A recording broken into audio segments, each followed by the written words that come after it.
Hi, everyone. This is Al Brady, and welcome to Behind the Music on Rocky's Rockin' Cruises and Adventures. It's our first show, so let's get to it. Here's Rocky. Thanks, Al. How you doing out there in the world of rock and roll? This is Rocky, and welcome to our first of many Behind the Music and Adventures stories here on Rocky's Rockin' Cruises and Adventures. We got a good one lined up for you tonight. It's our first one, everybody, so it's kind of special to put one in the books and have a little fun. And we're going to be talking with some people that we tour with throughout the year and also with the guys in the band of Rocky and the Rollers. And tonight, we have our special guests, Mr. Steve Faulkner and Mr. Al Layton from Rocky and the Rollers. Say hi, guys. Hi, everybody. Hey. What's happening? So we're all doing our 60 miles of apart here for the coronavirus, not 6 feet, 60 miles. And I'm here at my house here with the Coochie River in Yankeetown, Florida, just kind of chilling out. Oh, yeah. Salud. And having an M&M. And we're going to do some chatting with Al Layton and Steve Faulkner. So I want to start the question off with you, Mr. Layton. Now, you've been in Rocky and the Rollers how long now? About 27 years. You put up with me for 27 years? Yes, that goes both ways. That's true. Anyway, here's a question I want to ask you. I want you to talk about something that I think every musician remembers, and it's what was the first paying gig, the actual first gig you ever did that paid you money? Can you remember and talk about that? Well, it would be the Miramar Recreation Center, 1972.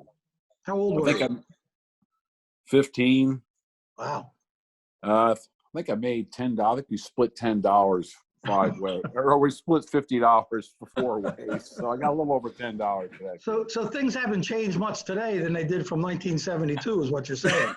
No, not really. Yeah. Wow.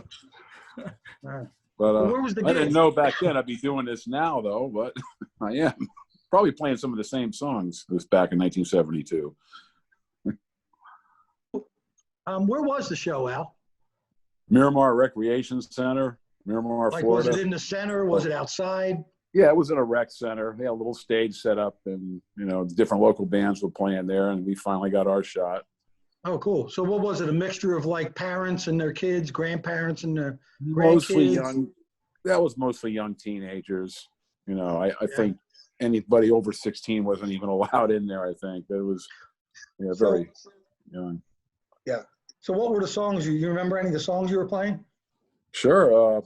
We did "Are You Ready" by Graham Funk. "I'm Your Captain." The guitar player had a lot of originals we would slide in. Yeah, I mean, Steppenwolf, "Born to Be Wild." That was. That's a great song. That's a fun song to play still today. Sure. Yeah. Like I say, some of this stuff we're doing today, I didn't know back then I'd be still doing this. But yeah, those were some of the staples that were around back then. Yeah.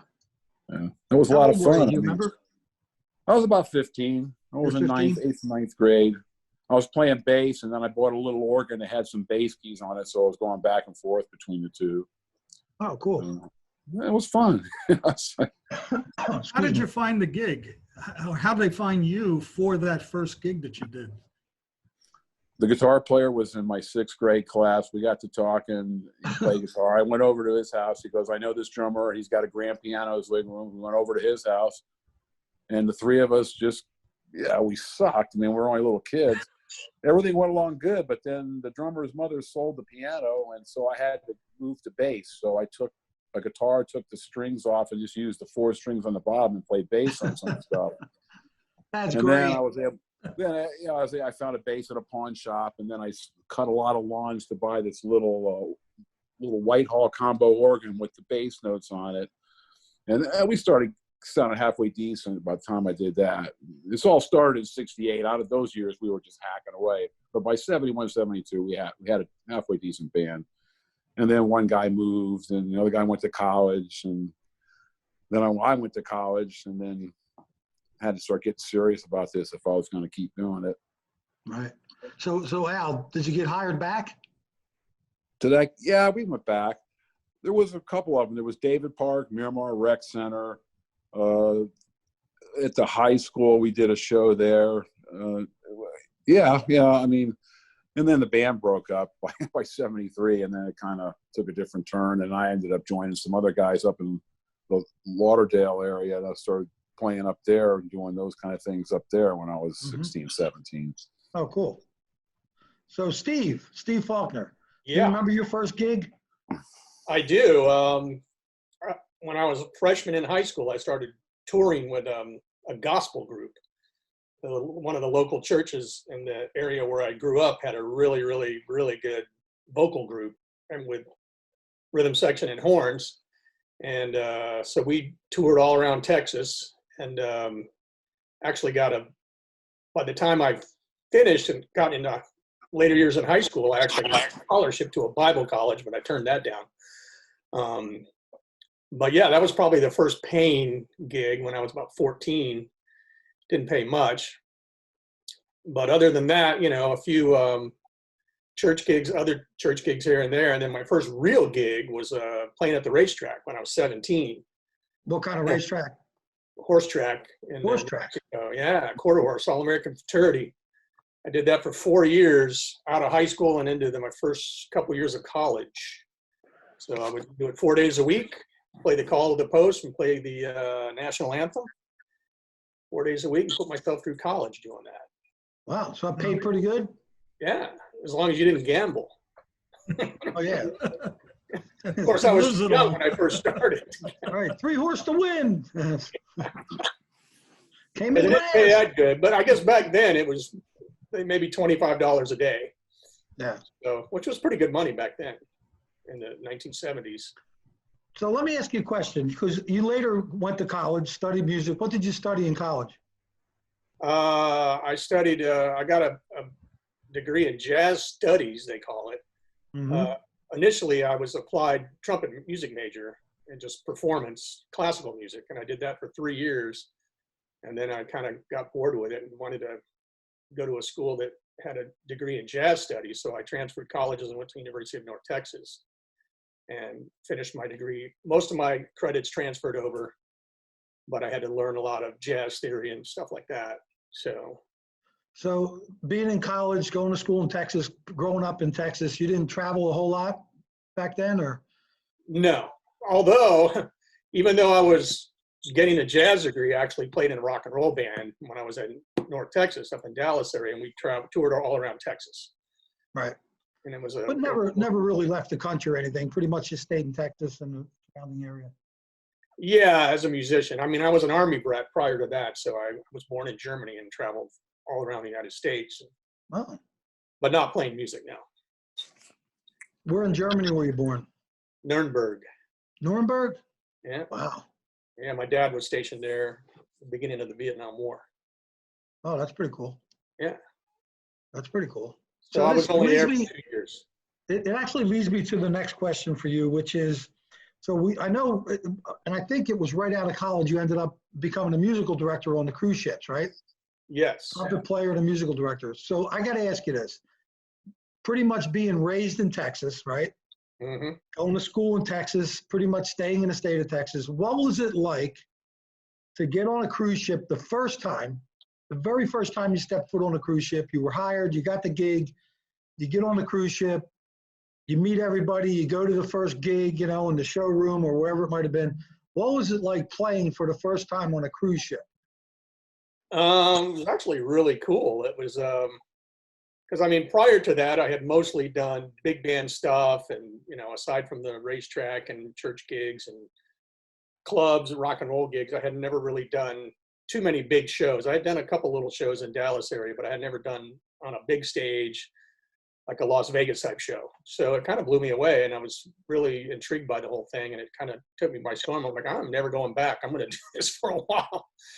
And I get to play indoors in the air conditioning and don't have to stand out on the football field or whatever.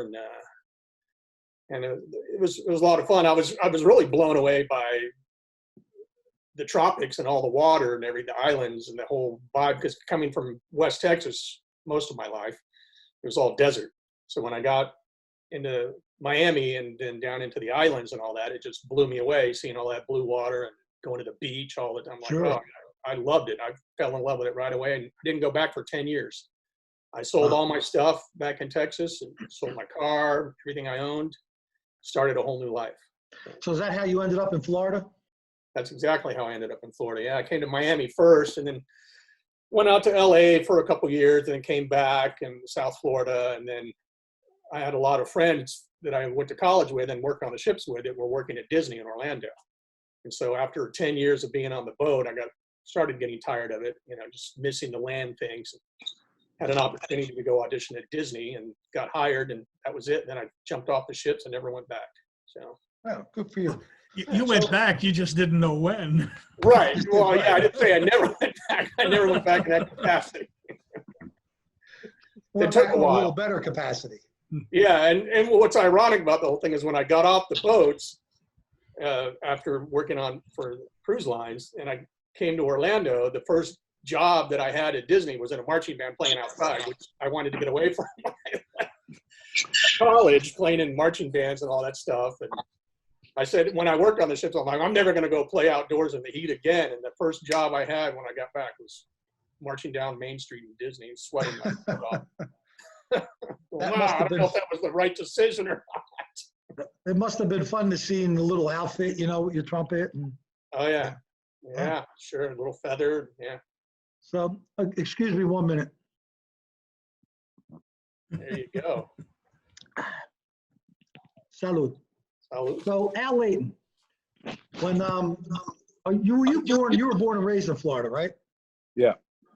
Now you were correct. It's Hollywood, Florida, is where you were born. Yeah. Yep. Yeah. Hollywood Hospital. So, excuse me. You grew up in Hollywood, Florida, and then because when I met you, you were living in Jacksonville at the time, right? Yeah. So how did that transpire? How'd you move all the way from South Florida all the way to North Florida? Okay, in '91, I wanted to come to Orlando because my son was up here. He was about 9 years old at the time. And my idea was to come up here to Orlando and just work around this area. That was kind of a bad time. The economy wasn't too good. I didn't know anybody. And I ended up hooking up with a couple that had some kind of affiliation with the Archies. I don't know what it was, but I would work with them for about a year. We did some cruise ship stuff, but they wanted to keep doing that. And that wasn't going to work for me because the idea was to move up here to help raise my son. So I left them, tried to get something going, and things just weren't happening. So my parents said, why don't you come up to Jacksonville and stay here till you get on your feet? So I went up there and I got a call. An agent had given me your number and I called you guys, or he called you guys, Jim McBride, and you all wrote or something. I didn't hear anything else about it. And then I got a call from you about 3 months after I was in Jacksonville, and I was about ready to move back to South Florida because it just wasn't happening. Nothing was. I got a call from you. It's going to save the day. And that was in March of '93. And that's, that's when I started working with you guys. But that's how I got to Jacksonville, though, basically just kind of by accident. It was supposed to be just a short-lived thing, which it almost was. But then I ended up staying there because we were based out of Gainesville, so it just it worked. It all worked out good. Now, right at the time, I was living just outside the Gainesville, and then originally the band was formed in Philadelphia, as you know, and the members of the band moved down to Florida because we're working at Little Darlings all the time and working at another place in Gainesville called Legends all the time. And when the keyboard player we had at the time was parted ways, Jim McBride was the agent that said, hey, I know this guy, this keyboard player would be perfect for you guys. And I think, didn't we go listen to you play in a band somewhere? Yeah, I was just knocking around with these guys for free. The guy owned the club that played bass, so I was just going in there just to play, just to do something. Right. And that's when you guys came in and heard me. It was hokey. You had a drum machine going, and I was slopping along. But yeah, fortunately, it was enough. Was that in Orange Park? That was downtown Jacksonville. Oh, in downtown Jacksonville. Okay. Well, I remember. I think we pretty much hired you on the spot, man. Yeah. And the guy that was leader of that band, he knew it too. He goes, I know those guys were from a band and they probably hired you. I'm like, oh, I got to tell you, Tom, you're right. Well, he knew, we were just trying it, he wasn't able to pay anything. So he wished me the best of luck, and away I went. Well, it's been the best thing that's happened to Rocky and the Rollers over the years was you coming in the band. I mean, you've been here, like you said, 27 years, and it's been a big asset to the band. Your playing, your ability to sing harmony, your lead vocals, your ability to back up all these different acts that we've backed up over the years. And I kind of threw you right into the mix when you first joined. I mean, I threw a lot at you in the beginning. And you really stepped up, I thought I was joining his oldies band, but wow, was I in for a surprise. Yeah, we're not a oldies band. No, I know. I found that out within a week. Do you remember the first gig you did with us? Yep, I was here to tell you. It was down in West Palm Beach, and it was at some outside park or something down in West Palm. And it was just Rocky and the Rollers. There wasn't any acts on that. Yeah. And then shortly after that, I can tell you the first three acts: Brian Hyland, Tommy Rowe, and the Tokens. That was the first shows you backed up with us? That was the first three. That was the first time I did it, except for the time I backed Bobby V when I was like 19. Yeah, that was the first three. And it's funny you say the Tokens. Jay Siegel's texting me right now on my phone. Oh, yeah. Told Jay thanks for the encouragement he gave me, because I was really green and scared back then. And he come along and really said, "Hey, you'll be fine." Ladies and gentlemen, this is Behind the Music and Adventures, and we're going to take a 10-second commercial break. Vodka. We're back. And we're talking to Al Layton and Steve Faulkner here from Rocky and the Rollers on Behind the Music and Adventures. And Steve, I got a question for you. I honestly can't remember the first gig you did with us. I want to say it was Katie Bell's. No, it was at Savannah Center, and it was a four-horn. I'm pretty sure. I want to say it was Lala Brooks, or it was 11 years ago. So maybe Barb. You just picked me up to do a one-time show. Dean Margerio was in the band. Right. Bruce was there, and I don't even think we had trombone on that. I think it was just three horns. And that's how I started. It's just doing a few odd shows here and there. I don't think it was any Katie Bell stuff. It was just some Savannah Center shows. But then it morphed from that real fast. Yeah. And then I remember you playing with us a few times at Savannah Center. It might have been Barbara Lewis. Bruce, it might have been one of the Lady Legend shows that I put together. It was definitely a Lady Legend. I just couldn't remember who was on it. And then I think it started working more and more to where I wanted to add horns into the band. And then I think we asked you to play some Katie Bell's gigs with us, or Square gigs maybe, right. And it kind of developed then. And it's been, you said 11 years now? Yeah. And I had heard about the group through Bruce Nardi, because I had been working with him out at Universal Studios. And he was always talking about this oldies band that he played in. And then I think that's probably how you got my name, is from Bruce, I would imagine. I think it is, yeah. Because I had worked with Dean Margerio a lot prior to that too. And Dean had been playing with you guys a little bit then at that point. I remember doing a Christmas show. We were all wearing the elf hats. I actually have a picture of that somewhere, but I don't know that. We'll have to find that. Yeah. But Dean was in it, and I didn't work with him for very long, so that had to be in the very beginning. So it was probably right after that I did a Christmas show. Yeah. Yeah, that would have been Savannah Center probably. So. That would have been Savannah Center, yeah.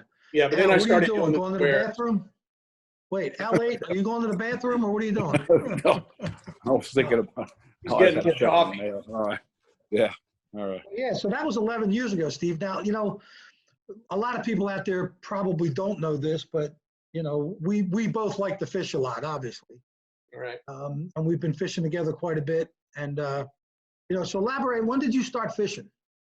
God, when did I start fishing? I'll have to attribute that to my grandmother when I was probably, 7, 8 years old. Got me hooked on it.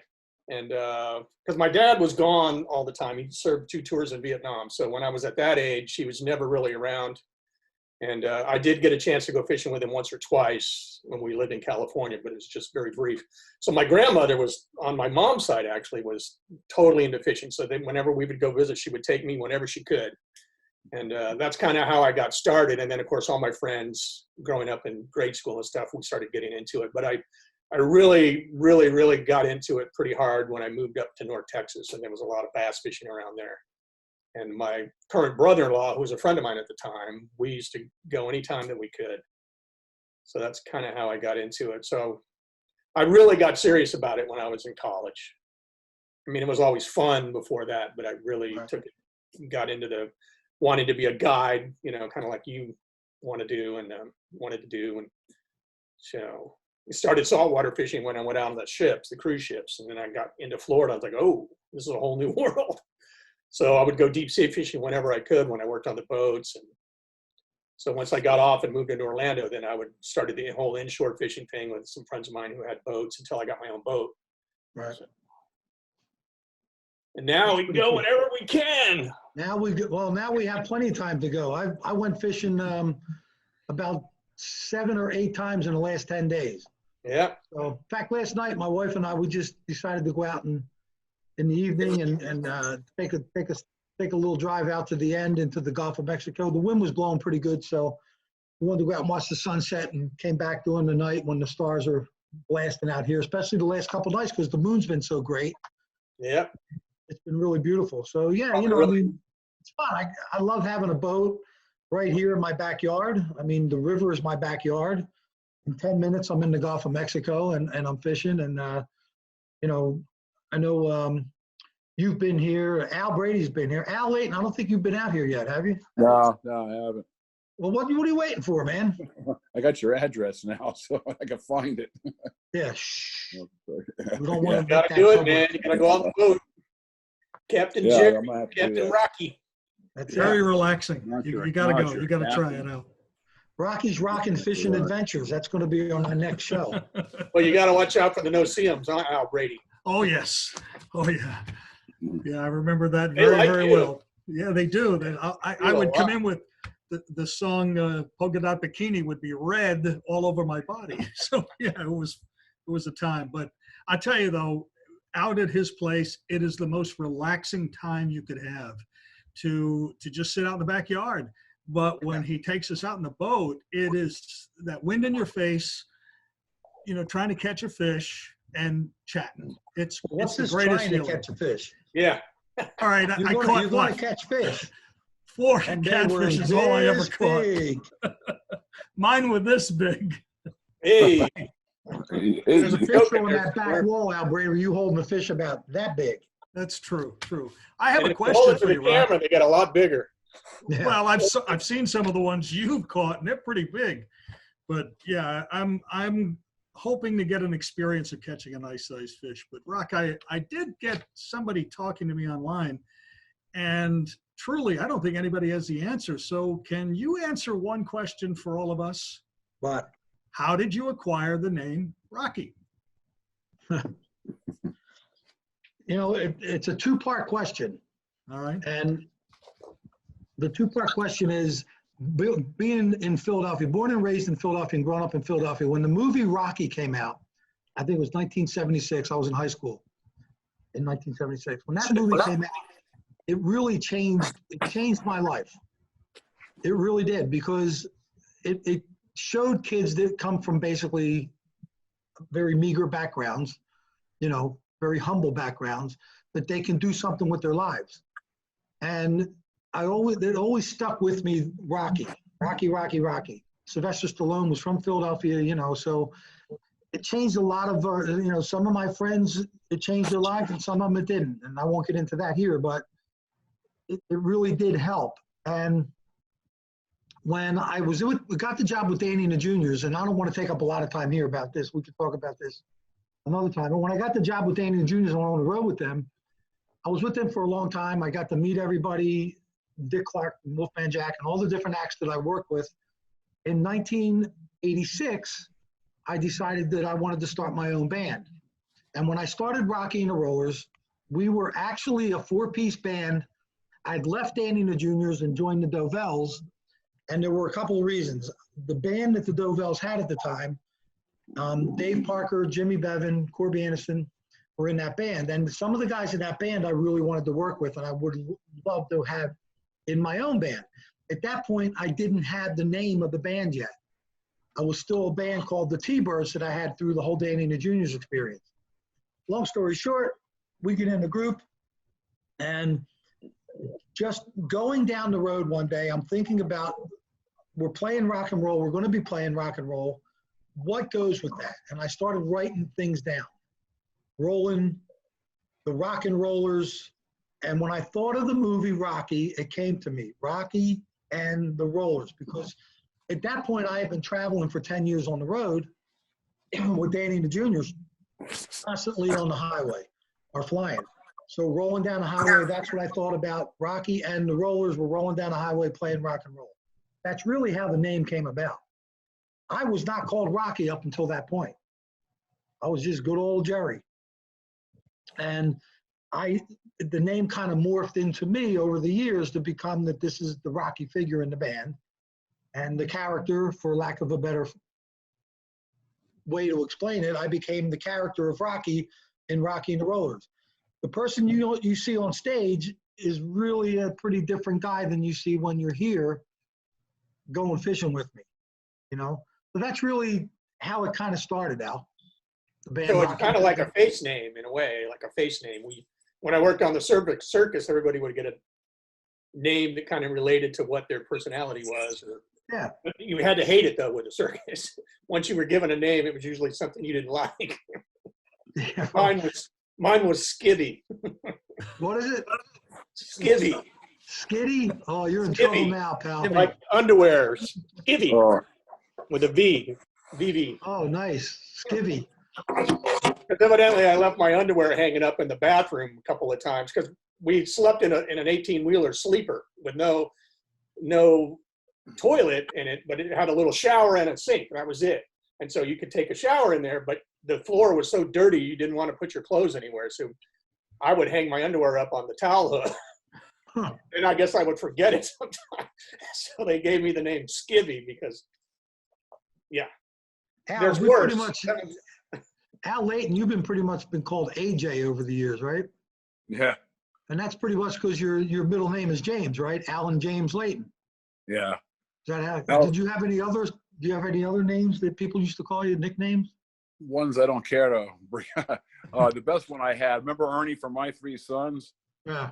That was a big one when I went to summer camp when I was like 14, 13. That was my name. I did look like him too. You were called That Ernie? was Ernie, yeah, for that one summer I was. Because I had the black glasses, I was the same age, and yeah. Other than that, though, as far as nicknames go, AJ is really the only ones that Yeah. was ever around for a while. Yeah. That came on the scene in 1979. A lead singer in this band I was working with gave it to me because he knew my middle name was James. He goes, "Let's call you AJ." Okay. I went for a good while. I had some good nicknames. I mean, when I was growing up as a kid, Stu Nod was a good one. That was a real good one there for a while. Shithead was pretty good too. That was one that, you know, dumbass. That was one that used to come. But when I was a little kid, I used to be called Tinker. Yeah. Which is better than Stinker. Yeah. I could have been both at that time, but you never know. You know. You My want to hear dad the, used to call me Ramrod. Ramrod. I have an irony of conversation or a bit of it. Of course, this is the nickname Rocky. You know what my high school nickname was? What? Bullwinkle. Bullwinkle. Bullwinkle. Of all names, We're look not at my going there. history. Who would have thought? It's true, though. Oh my God! Does that mean now, from now on, people, you just opened up Pandora's box now? Yeah. What do you think I used it at the very end of the first premiere episode of the Rock and Roll Palace? You'll hear the original Rocky at the end of the show. I know what you guys are dressing up as Halloween next year. Yeah, exactly. Well, listen, we're in closing. We're going to be coming to the end of our first show here, and first, I just want to say that we are going to be probably looking at doing some musical things on eventually. Behind the Music and Adventures, we want to get all the kinks worked out so it sounds absolutely perfect for everybody out there in the rock and roll land. And keep tuning in for that. You'll be seeing that coming up soon. We're working on that now. And we're going to be bringing some more of the guys up here in the next couple of days or so to, interview them and talk to them about the things and all in their life. But I want to thank Steve Faulkner. Thanks, Steve. No problem. Al Happy to Layton, be thank here. you for joining us today. What's that? Al, thank you for joining us today. Oh, Yeah, there you are. our pleasure. Yeah. Fun to have And, something to do. In closing, you guys, anything you want to say to the folks in closing, Steve or Al? I miss you guys. It's good to see you today. Yeah. Yeah, I miss you too. We'll be back sooner than later, and I'm going to do a little TV theme medley for you on another post coming up soon. So be on the lookout for that. Oh, yeah, that's going to be great. Steve's going to do a bunch of TV theme songs from years past, and I'll tell you what, we're gonna give a T-shirt and a hat to the first person that can name all the songs he's going to be playing. We'll send it to you in the mail. We'll put that up. Couple of them are a little tricky, but they're all from the 1970s. There you go. Don't give them any more hints, though. Nope. That means you got to be kind of old to know who they are. Yep. You know what I mean? Well, Al Brady, thank you. It was fun on the first one here today. I had a good time. How about you? Oh, I certainly did. I want to thank everybody for joining us. I hope everybody enjoyed our very first segment of Behind the Music. And of course, all of the band members of Rocky and the Rollers. Rocky here today, Steve and Al Layton, and sure to have Rick Abbott, Bruce Wallace, Al Morse, Bruce Nardi, Pat Gallo, and so many of the artists that you've come to know and love in this chat room, so to speak. They'll be coming up. Stay tuned for that. Don't forget, keep yourself safe out there and use your head, everybody. We'll be back on stage soon, rocking for each and every one of you. We can't wait because I'm going nuts. If you know what I'm saying. Ciao for now, everybody. Good to see you. Later. Later.